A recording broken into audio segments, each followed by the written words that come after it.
On This Week in Enterprise Tech, we've got some good news for a change. We want to go through our holiday wish list, and Raphael scares the pants off us once again. It's Wyatt on the set. Netcasts you love. From people you trust.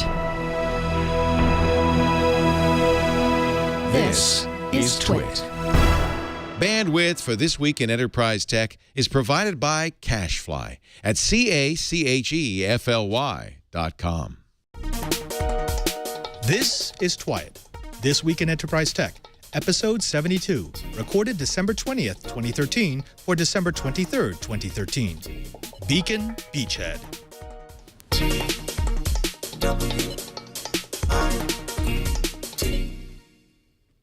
Welcome to Twit, This Week in Enterprise Tech. It's the show dedicated to the enterprise professional, the IT pro, and the geek who just wants to know how the world is connected. I'm your host, Father Robert Ballas, the digital Jesuit, your guide to all things in the enterprise. And we've got a special Christmas edition of Twit for all the good boys and girls. Now, if you haven't been a good boy or girl, please go someplace else. But if you stay here, please say hello to my good friend and co-host, Mr. Brian Chi, the Geek in Paradise, who is wearing a most festive hat. Cheebert, how you doing?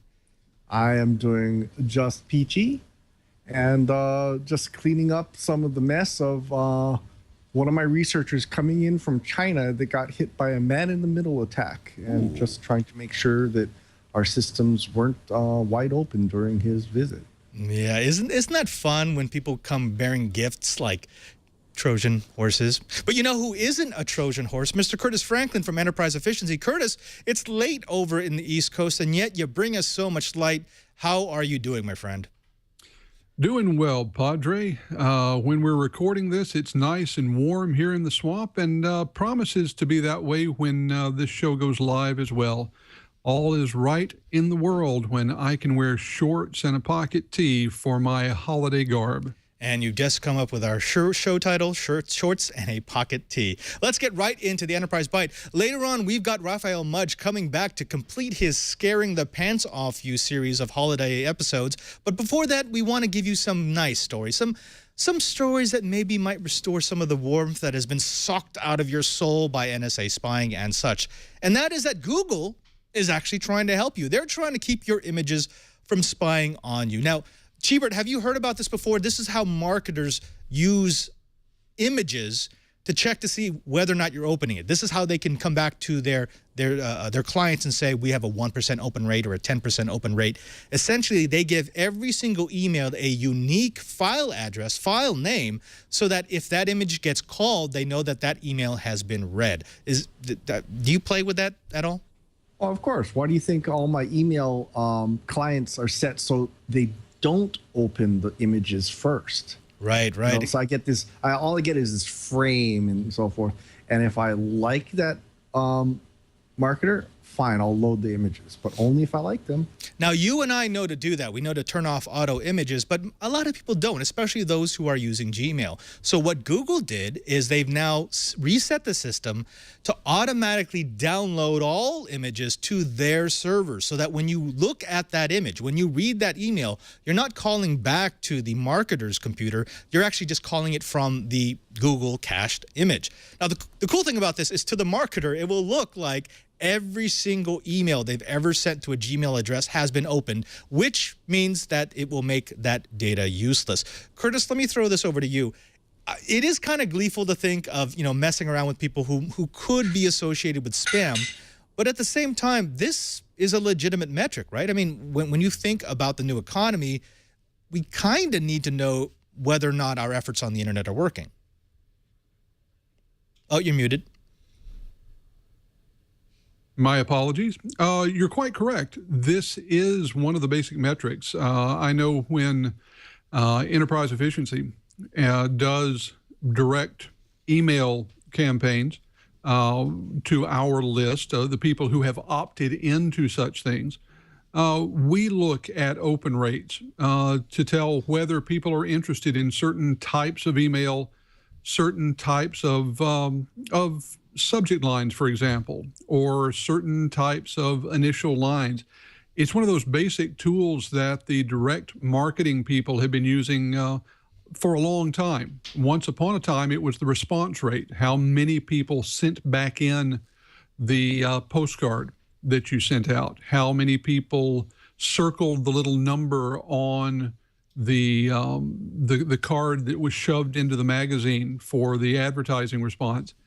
Today, we look at things like open rates for email. And if we don't have that, then you can bet that somewhere out there, there is a chief marketing officer looking at other technology that, frankly, might even be more intrusive to return the same kind of data.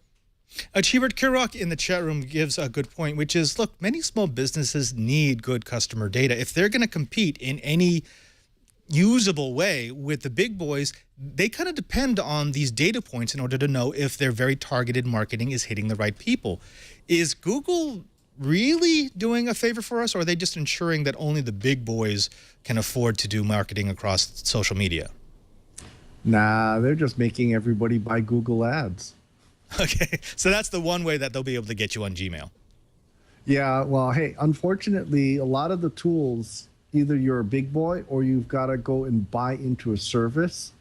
A lot of the old tricks, because of the massive amounts of spam and the phishing and all this stuff, the hackers really have done a big bad number to small business. That's really the bottom line. It's only the big players that can afford to play now, because the small players have been, basically pushed out of the market because of the hackers. Yeah.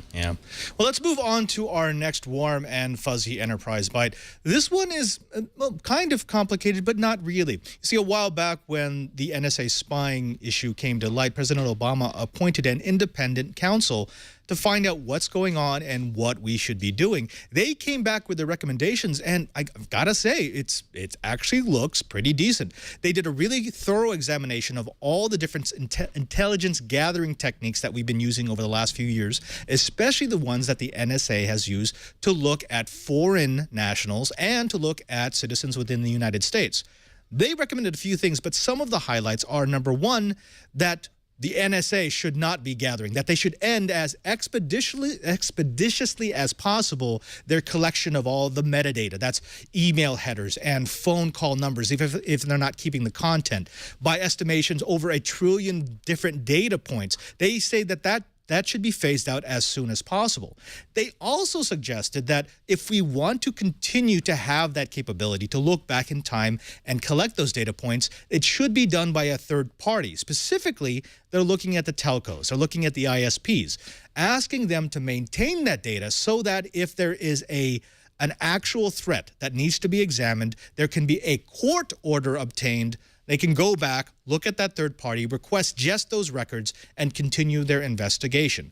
Chibert, first impressions, what do you think about these recommendations? I haven't had a chance to go through the entire White House report, but it looks like they're at least starting on the right path by saying the days of warrantless tapping need to be over.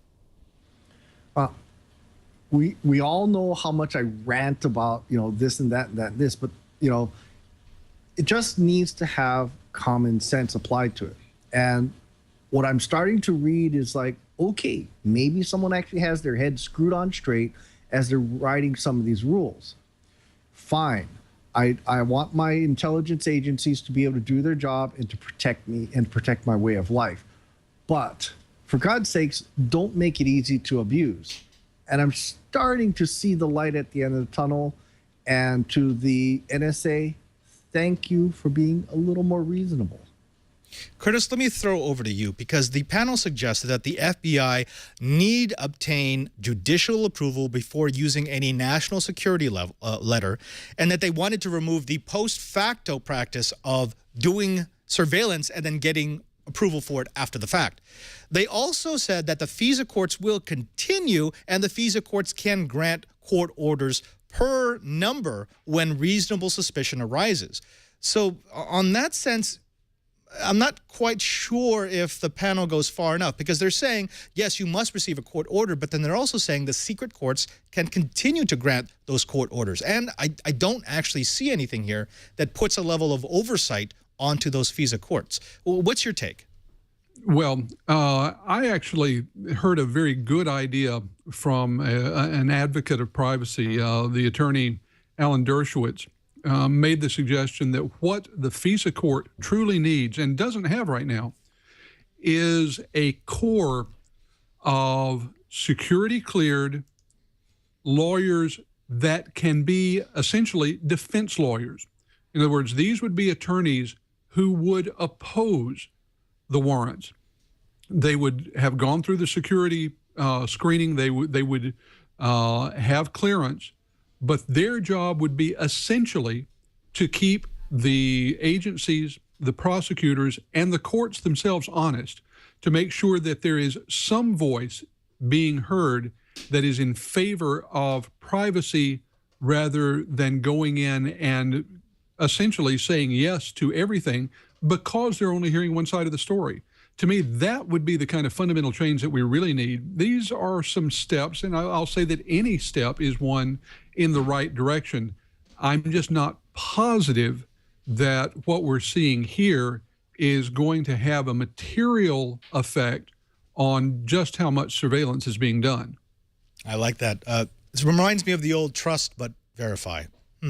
Now, one last bit, and there have been a few people in the chat room who have been pointing this out, including Nexus 5. There was a story in The Verge about the NSA paying $10 million to install a backdoor into RSA security. The panel also addressed that, saying they want a prohibition on government subversion of commercial software, installing a backdoor, or undermining encryption software. And essentially, the panel has said, look, people have the right to encrypt what they want to encrypt and not worry that the government, the people they're supposed to be trusting, have put a backdoor to subvert that encryption.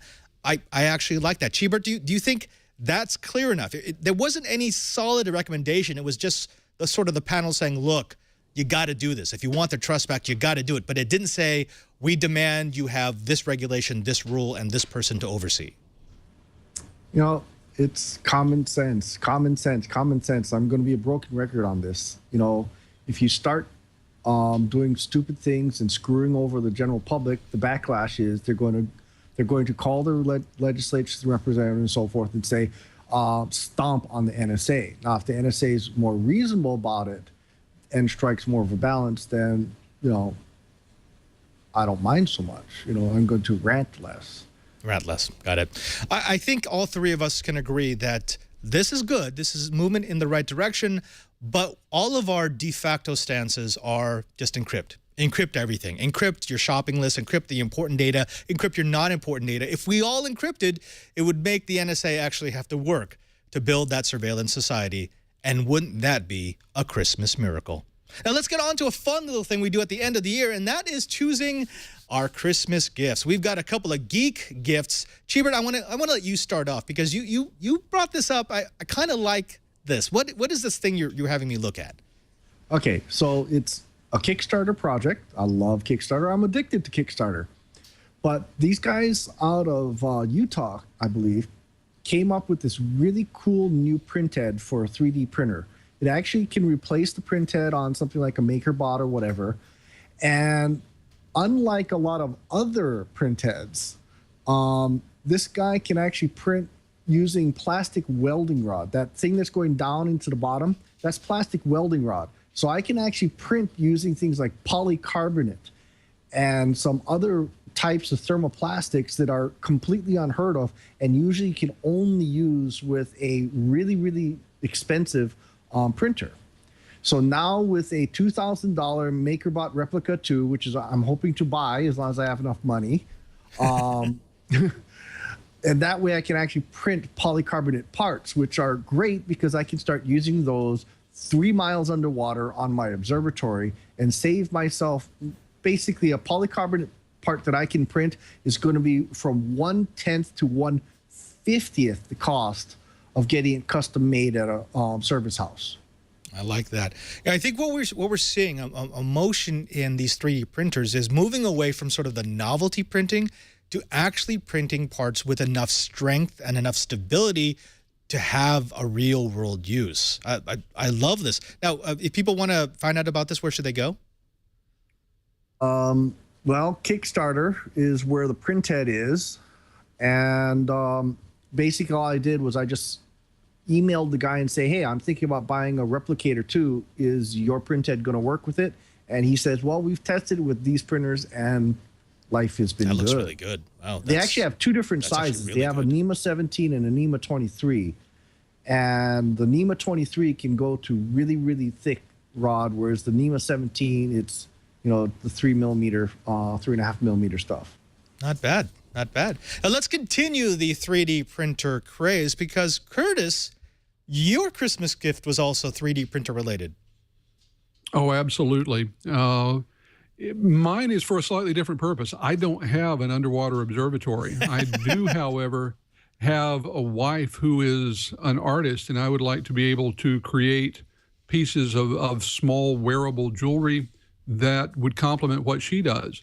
In order to do that, I need a pretty good little 3D printer that I can use to make positives for what will ultimately be some lost wax metal casting. The one that I looked at is the Lulzbot. Basically, any of the major 3D printers would work. I just thought we'd bring a little diversity into the discussion and look at that. Now, with that said, I have to admit that if I have one of the things, I'm going to use it for a lot more. For example, I'm a big GoPro fan for my outdoor adventures, making mounts for that thing, making various camera mounts for other types of cameras and shooting. Once you have a 3D printer, I have a feeling that it's not going to just sit there gathering dust very much. And definitely having one of these beasts is on my I've been a very good boy Christmas list. And fortunately, my spouse has started coming up with some great ideas for what she would like to see printed out as well. Okay, all right. So you've got two printer bots. I went in a slightly different direction. If I could only get one thing for Christmas, I wanted it to be this thing. Okay, this 50-pound boat anchor thing. You've probably seen this if you've watched Twiet a little bit, and if you've seen my Before You Buy review. This is actually the new version of their N2. This is now the IOSafe 214. You might remember this review. Brian, if you could fast forward that a couple minutes, right? The N2 was built on the Synology 213, putting it inside this really, really cool bulletproof, fireproof, waterproof, environment-proof, disaster-proof container surrounded by ceramic to give it a nice impact resistance, to give it a resistance to being shocked, being thrown, being dropped, even being burned and run over by a tractor. Now, the cool thing about these units is that it uses a Synology at its heart, which means it's fast. In fact, Patrick Norton and I both have this unit. We both found it to be one of the fastest pieces of gear that we've had in the lab. What I like about the 214 is it's just a tiny bit faster than the 213 than the 213 based unit I already have, and I can use a Synology client to sync between the two. So I'm actually going to put this thing in one of my colos and have it sync up with the one that's in my house, meaning that I'm going to have two complete copies that are always in sync, one which is a couple of 100 miles away. One of the other things I really like about the Synologies and the IOSafe within the Synologies is that the third-party support for plugins is endless. One of the things that I was looking at doing with my 214 is there is a client that will do auto encryption, so I could actually use it to make sure that traffic going to a particular server on the internet is passing through here, getting encrypted without me having to worry about getting snooped on. Now, Cheebert, have you played with any of these IOSafes at all? Actually, I think I have that exact version of the N2, and that's going to go home with me so I can start putting all my taxes and my photos and so forth. And you betcha I'm going to be using the auto encryption, and then I'm also going to be doing an auto backup to Amazon Glacier. Now, I should point out that I've been testing this unit. I don't know if you could see it. There's a little teeny tiny dent right here. And that was actually the unit getting hit by a car. So when I say durable and disaster-proof, I really mean durable and disaster-proof. But that's our Christmas list of goodies. That's what we want to get. So if any of you want to send the Twiet crew some goodies, a 3D printer, a disaster-proof hard drive, well, you know to find us, 140 Color Street, Petaluma, California. Probably not going to happen. All right. That's That's all right. Now, let's bring in our guest. We've got Raphael Mudge, who is going to tell us a little bit about, how do I call this, Raphael? Beacon? What is Beacon? Sure. So I mentioned earlier that I work on a product called Cobalt Strike, and Beacon is what we call a payload. It's what gets delivered to a compromised system, and it provides a penetration tester with a lot of covert communication options. I see. Now, when you talk about covert communication options, what you're really saying is a way to communicate within a compromised network that's not readily detectable by the usual tools we would use for detecting intrusion detection, intrusion prevention. Yeah, that's correct. And the reason for something like this existing is there's two kinds of penetration testing.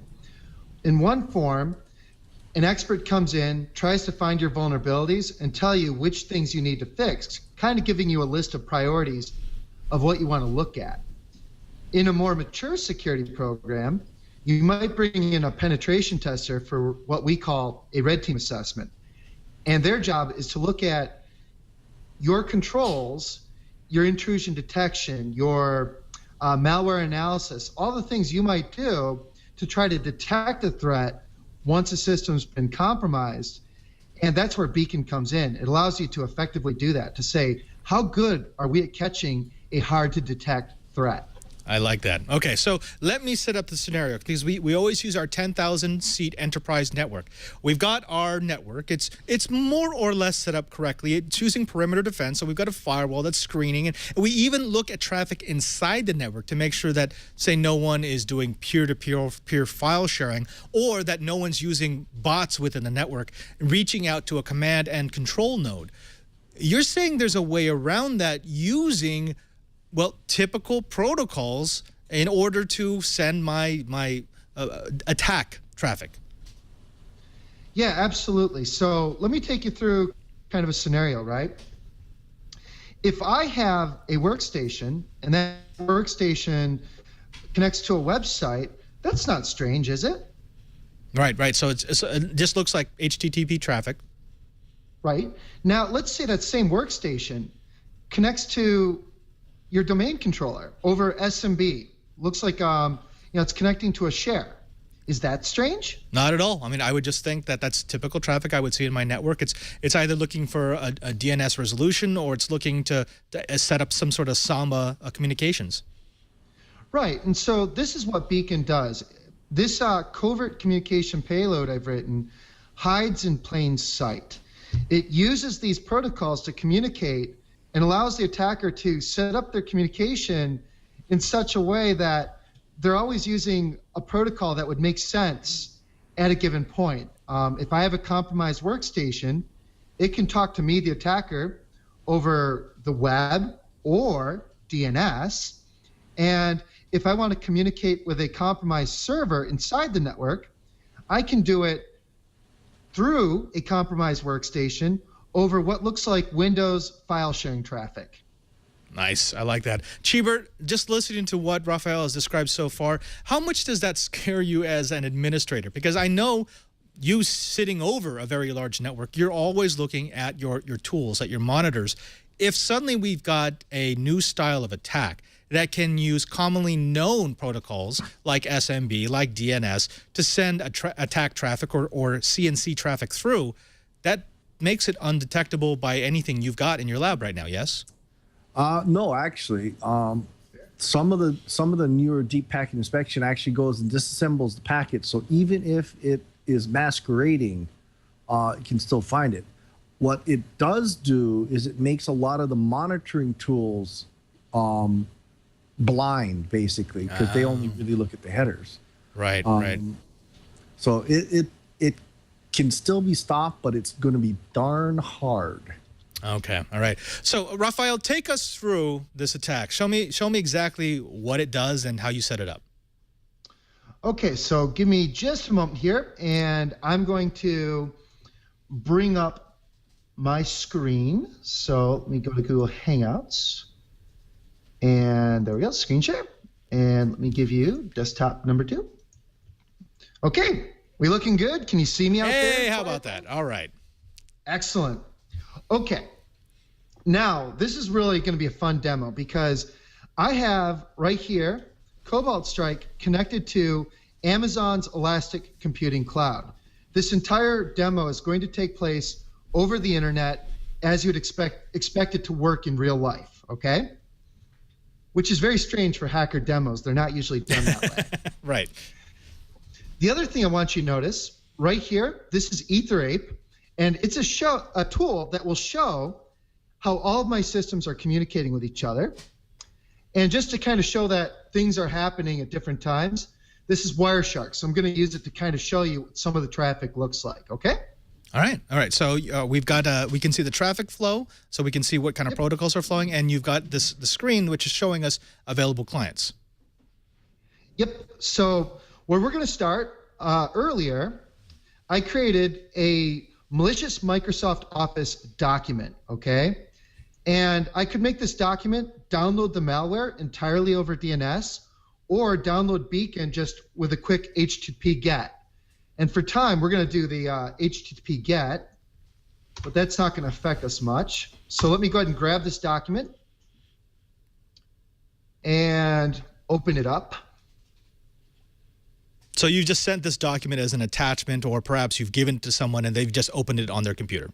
Correct. And this is the target that you're seeing right now. So my target, up-to-date Windows 7 system, it's got antivirus, all that good stuff. The user just received a document that has macros in it. Now, if they were fortunate enough for us to click Enable Content, you see that big purple thing? It just beaconed. Yeah, that's the compromised system downloading the beacon. Now, over in my tech console, I see a blank line. This is the DNS beacon. Right now, the beacon is every 60 seconds calling home with a DNS A record request. And that's its way of asking me, the attacker, if I have anything for it to do.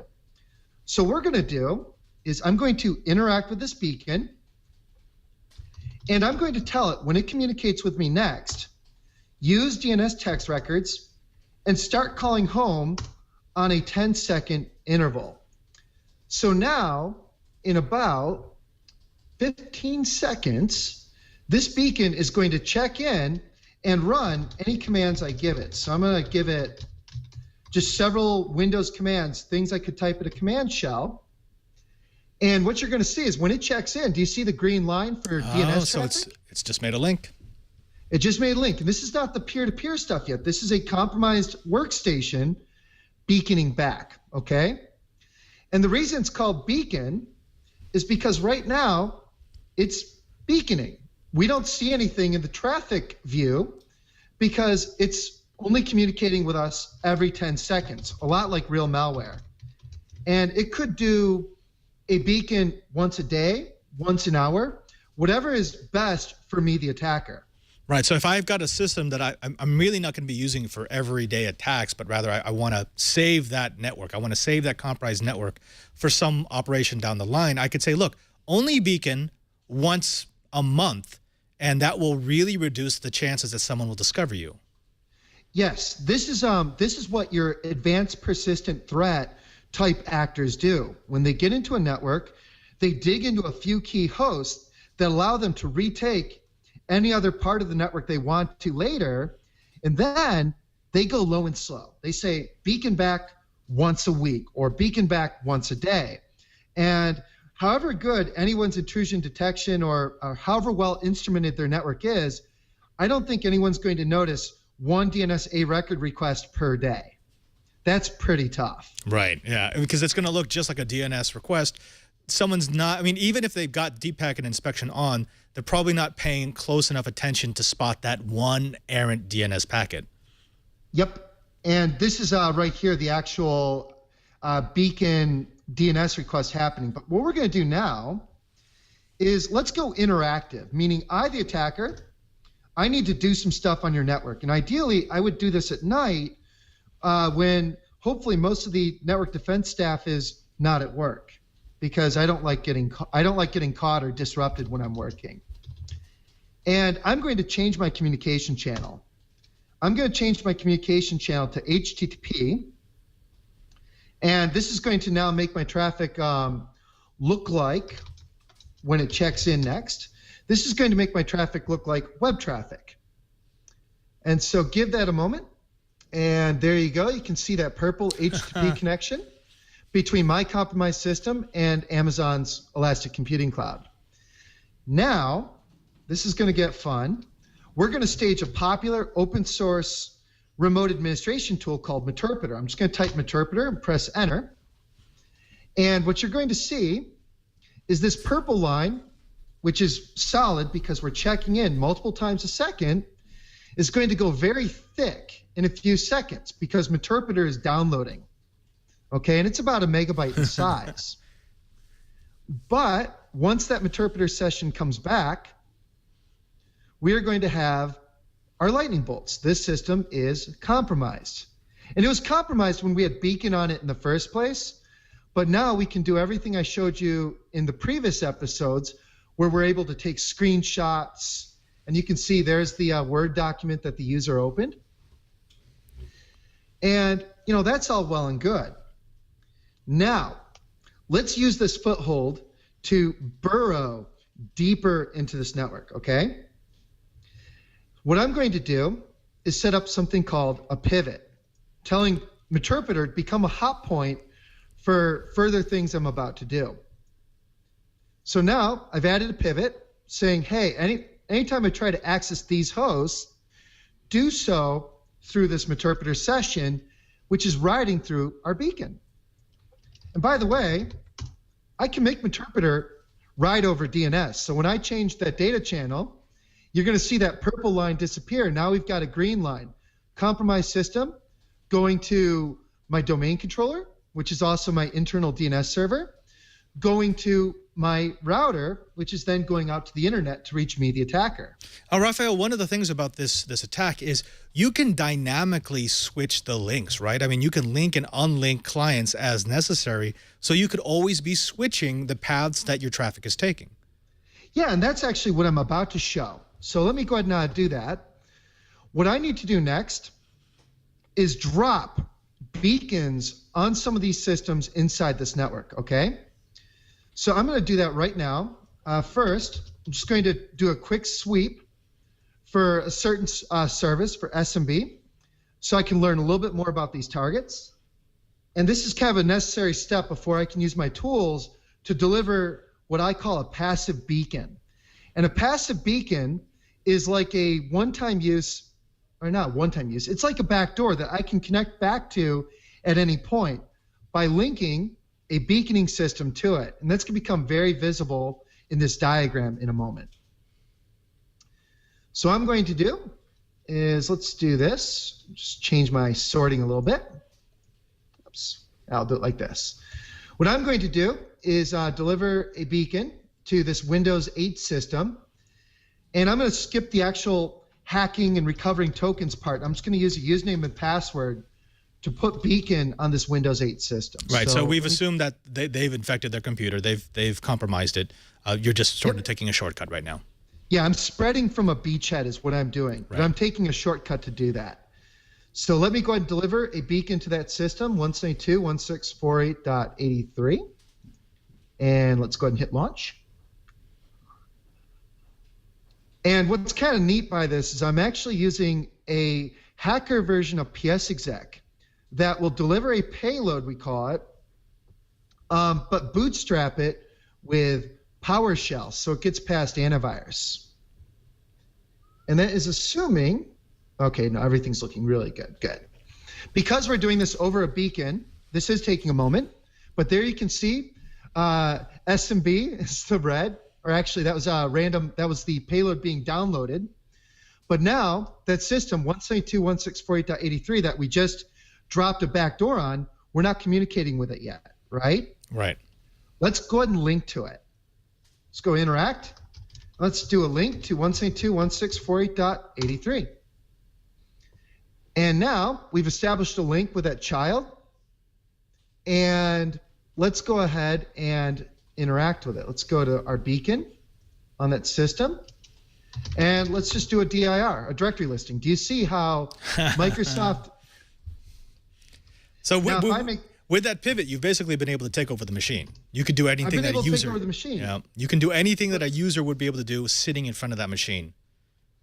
But what's neat is my communication to that compromised system is SMB traffic. So let's see here. I got SMB or DNS here. Right. So if you were trying to do a forensic analysis of this attack, let's say they figure out at some point that the computer's been compromised, there's a pivot running on it, they would get back to the systems that you've connected through over that standard protocol.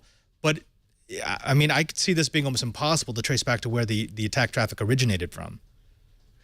It's not impossible. So what happens here is when you see that's the actual staging Meterpreter through a beacon onto that Windows 8 system. So you can see it actually, because we're doing something noisy, there's a lot of activity taking place.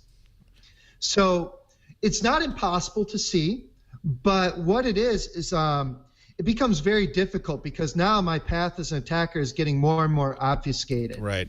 And I'm being very noisy on purpose because I want you to see this actual path. Right, you're demoing it for us, but imagine this network right now that we're seeing, but with all the regular traffic traveling through a network. I don't I don't exactly know how you'd find it. Cheebert, I want to throw over to you for a second because this is being mentioned in the chat room that really the defense against this is to stop it from ever being ever infecting, right? Stopping that first point of infection, stopping that beachhead from happening. But then you're fighting user habits, and how successful has that been? Hey, I just had a researcher in China try to open up a connection and got nabbed by a man-in-the-middle attack, and they got his credentials. So, yeah. And he's actually a fairly educated user. So the answer to your question is, oh my God, I'm in deep kimchi. Got it. Okay, Raphael, let's continue this. So we've now got a beachhead. We're now dynamically making links. We've now been able to pivot one of the computers. Right. Where else are you going with this?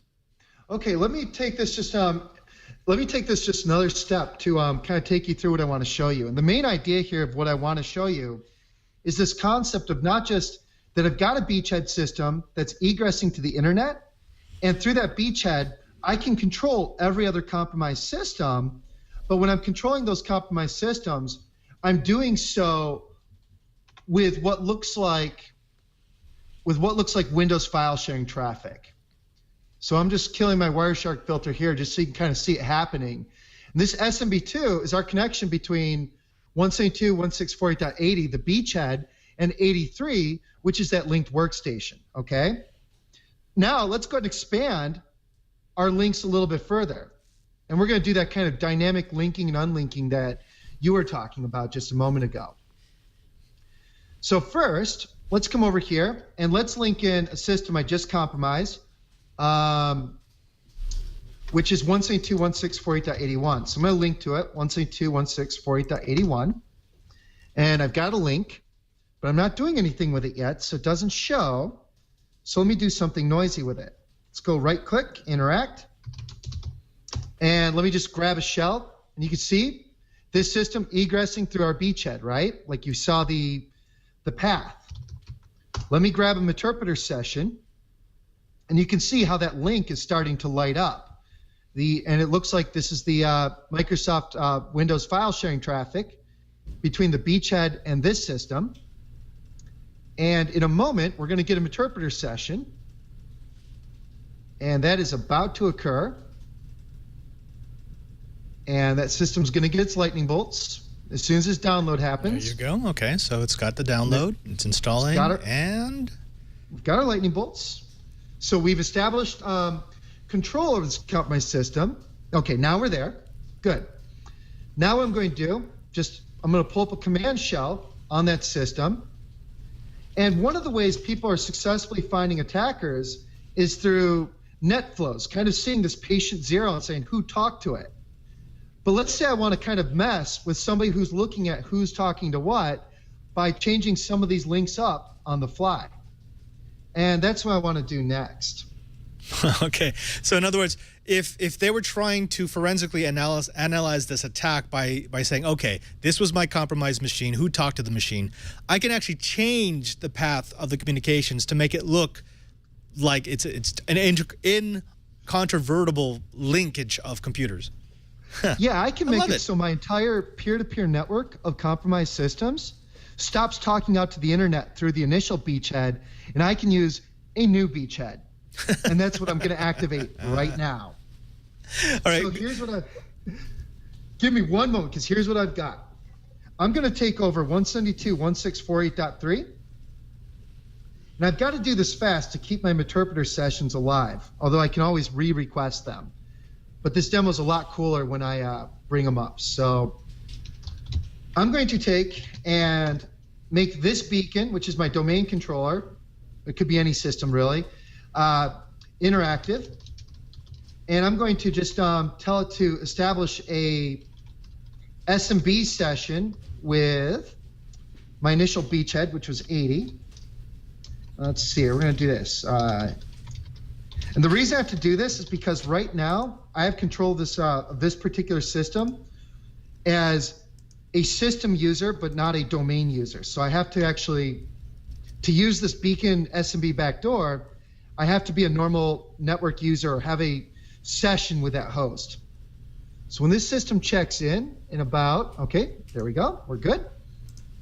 So now what I'm going to do, let's take my beachhead, 172.168.80, and let's turn it into, let's make it go silent. Let's make it into a passive beacon. And you're going to notice my whole peer-to-peer network of compromised systems went dark, right? Right. Nothing's talking. Now, let's go ahead and take another beachhead, and let's relink in that peer-to-peer network. Oops, I forgot to change the sleep time. Oh, no, I did. Okay, good. There we go. And do you see how it comes back alive? But do you see the beachhead is now different? Right. So Once, they're now if they looked at it, they would be able to track the original beachhead. No, because I've just changed to another system. But what's funny is my other compromised systems are completely unaware that this happened, even though they're using this strange peer-to-peer network to tunnel everything out of. So theoretically, any compromised system within the network could become your beachhead. You could just move it. Absolutely. Oh, wow. Okay, Chibert, let me ask you about this, because one of the ways to kill off a botnet network has been to hunt for the command and control network. If my command and control network is always moving around like this, how much more difficult does it make it to kill it off? Bloody impossible, actually. Okay. Talk about the ultimate way of framing up someone, too. Right, yeah. So, Raphael, I could move traffic to someone's client, someone's computer, if I would prefer to have suspicion cast on them, yes? Yeah, absolutely. And that's kind of the power of this technique, is it gives you the ability to change up your command and control network on the fly. But even better, I, the attacker, can unlink my network, my peer-to-peer network of compromised systems, and leave. Go to sleep. And I can come back to your network later through that beacon that's coming back once a month. And I can relink to that network and suddenly have interactive control of all those systems again, even though only one system is actually beaconing out. Nice. Raphael, thank you so very much for showing us this beacon. You're going to come back again, and I'm assuming you're going to find something else scary that's going to make us all go crazy and throw our hands in the air. Now, just let me ask you really quickly, if you were trying to defend against this sort of attack into your network, what are some solid steps that you would want to take? Okay, first, always make an assumption that an attacker is going to get a beachhead somehow, okay? So it's really helpful to invest in your network security monitoring. Have a team that is looking for anomalies, looking for why is the system communicating with a random server in China, or why is this workstation connecting to the web at 3 in the morning, okay? Another thing, to detect the anomalous DNS traffic, the other thing you can do is look at volume. why is a workstation making a request to this domain? Why are they making more than 5 kilobytes a day of DNS traffic to this particular domain? And don't ignore DNS. DNS is an awesome command and control channel. And something I'm finding is when I go on exercises to actually help people test their ability to detect these threats, I find nobody's looking at DNS very well right now. And so I definitely think looking at volume of DNS traffic to a domain is something that could be very helpful in finding advanced burrowed-in threats like this. Chibert, I want to give the last word over to you. I've been watching you on the preview screen. You've been quietly watching this with dread. We know that a deep packet inspection monitor will absolutely be necessary. You need to look past the protocols and actually look past the headers into the payload itself. But aside from what Raphael has already mentioned, looking at anomalous patterns of traffic, or maybe looking for traffic at hours that traffic shouldn't be sent, is there anything else that you think system administrators could do to mitigate a beacon compromised network? And again, we're going to assume that you can't stop the beachhead, because at some point someone's going to make that mistake, download that program that they shouldn't, read that document that they shouldn't have, enable that macro they shouldn't have, and get that initial beachhead. Yeah, I think the big issue here is how do you give your monitoring systems enough attention to be able to recognize these kinds of patterns? I've already sent off some email and some links to my buddy at SonicWall saying, let's go try this and see if the IPS is going to catch it. I am not sure it will, but considering how deep SonicWall goes in with their IPS, I'd call it maybe a 50-50 chance it'll catch it.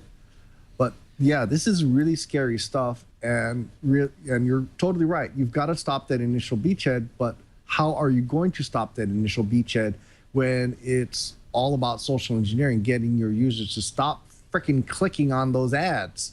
Stop freaking clicking. I like that. That could be a show title. Now, I want to thank all of the people who made this episode possible. You've gone ahead and wasted another hour. Well, I shouldn't say wasted. I'd say gifted in the spirit of the holiday season to a show that 9 out of 10 popes say, "Let us all be quiet." That's priest style. But I do want to thank my panelists for coming on the show, for being part of this. Let's start with you, Chibert. What are the things that the Twiat Riot should know about you? Oh, they can always find me on Twitter. I'm ADVNETLAB. But Twiat Riot, be careful, because we're going to try and get something that people can actually remember. I'm going to make an attempt in the new year to move to Chibert, Hawaii, instead of that original Twitter handle.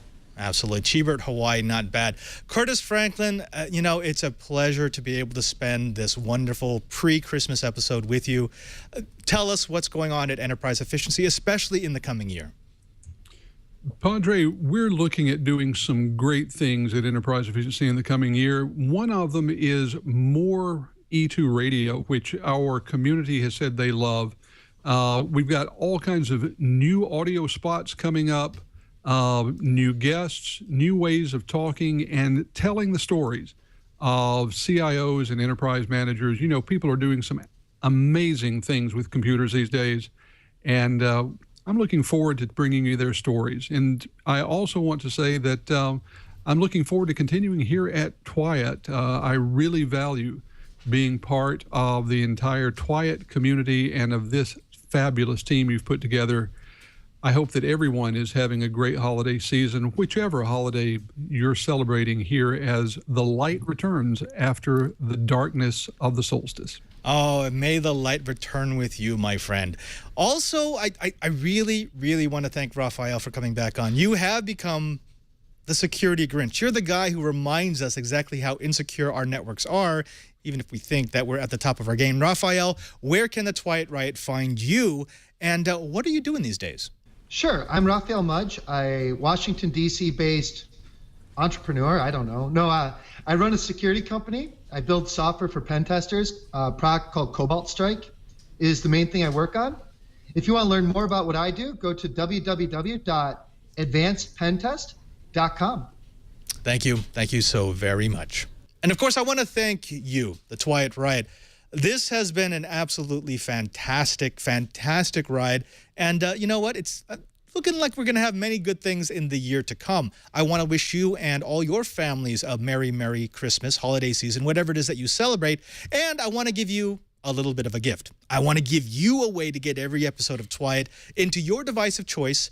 And you can do that by going to our show page at twit.tv/Twiat.